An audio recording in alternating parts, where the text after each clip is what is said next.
Hello, good evening. A teenage boy was ruthlessly hunted down and repeatedly stabbed to death in a dispute over drugs, a murder trial heard today. 17-year-old Harry Baker from the Rumney area of Cardiff was found dead at Barry Docks last August. The jury were told the 8 defendants who all deny murder staged a merciless attack. Well, our reporter Alexandra Hartley has been following the trial at Newport Crown Court today. And Alex, the gang were described as armed and deadly.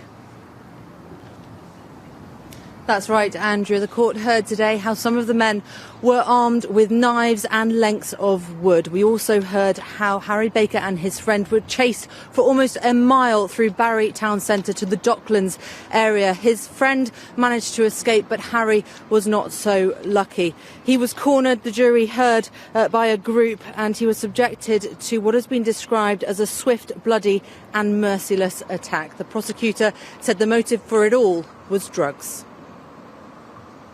A fun-loving son, a brother and a friend. Harry Baker was just 17 years old when he was killed. On the 28th of August last year, his body was found here at the intermodal terminal in Barry Docks.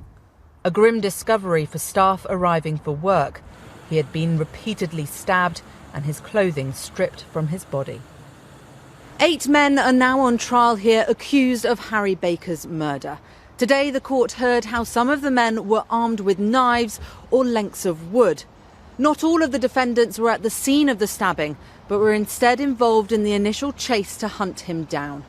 But opening his case, the prosecutor told the jury there was a common intention from them all that Harry Baker should die or suffer really serious harm. Therefore, he alleges, they are all guilty of murder. Harry Baker was not from Barry, but the court heard how he'd started selling drugs in the town. Prosecutor Paul Lewis QC told the jury the trade of drugs lies at the heart of this case. Harry Baker was either stealing business from this gang's turf or he had ripped them off. But because of drugs, he was so cruelly murdered. The trial at Newport Crown Court is expected to last 6 to 8 weeks, and all 8 defendants deny murder. Well, it has been a very emotional day for the family of Harry Baker. His parents sat behind me clutching tissues throughout proceedings and visibly upset. But they do have a lot of support here. In fact, 2 courtrooms have been made available for all the friends and family to enable them to attend. Going forward, the prosecutor told the jury that they will see a considerable volume of CCTV footage in this case. They will hear from eyewitnesses. They will also leave the court to visit locations in Barry that are a feature of this trial. But over the next few weeks, it will be down to the 6 men and 6 women of this jury to determine the fate of the 8 defendants who all deny murder. Alex in Newport, thank you.